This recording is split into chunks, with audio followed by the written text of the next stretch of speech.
बिहार सरकार के पूर्व मंत्री सह बेनीपट्टी विधानसभा क्षेत्र के विधायक विनोद नारायण झा ने सोमवार को नगवास के करही गांव में निर्मित दुर्गा पुस्तकालय का शुभारंभ किया। पुस्तकालय का निर्माण सीएम क्षेत्र विकास योजना के तहत करीब 14.5 लाख के लागत से कराई गई है। इससे पूर्व विधायक विनोद नारायण झा के करही आगमन पर ग्रामीणों ने भव्य स्वागत किया। विधायक को पाग दुपट्टा और फूल मालाओं से सम्मानित किया गया।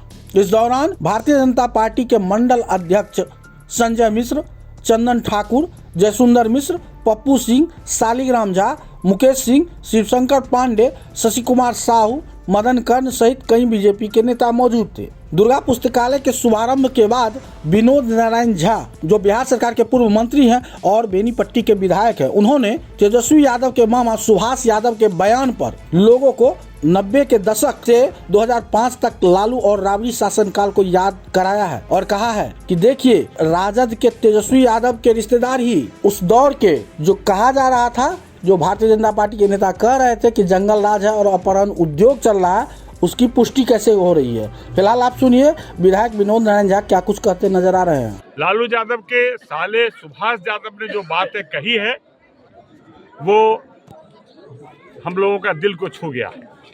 10 वर्षों तक, 10 वर्ष पहले, 20 वर्ष पहले लगातार हमारे नेता सुशील कुमार मोदी इस बात को उठाते रहे, लेकिन लोगों ने तो इसको विश्वास नहीं किया, या कुछ लोगों ने विश्वास किया, कुछ ने नहीं किया।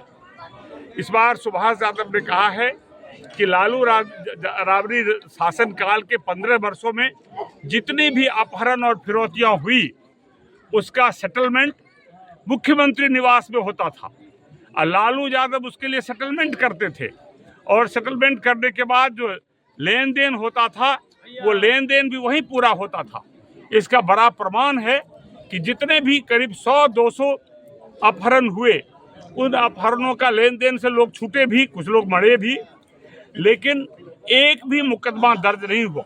अब ये साबित हो गया कि कैसा राज होता था, कि वो एक ऐसा राज जो 2 करोड़ 1 करोड़ की लागत से लोग अपहरण होने के बाद छूटते थे, लेकिन जो छूटते थे उनको भी कुछ हिस्सा मिलता था। और यदि मुख्यमंत्री निवास में यदि सेटलमेंट हो रहा है, जो उस परिवार का सबसे करीबी आदमी लालू जी का साला कहता है, तो मुझे लगता है कि उसका हिस्सा भी मुख्यमंत्री निवास को जाता होगा। तो वो राज्य कैसा चलता था, वो अब इस पर तेजस्वी यादव को लोगों से माफ़ी मांगनी चाहिए, और माफ़ी मांगनी चाहिए कि उनके परिवार में जब वो के राज में बिहार ने क्या भुगता है, किस तरह जातीय हिंसाएं हुई है, हत्याएं हुई है, और इसके बाद फिरौती हुआ है, अपहरण हुआ है और बिहार त्रस्त रहा।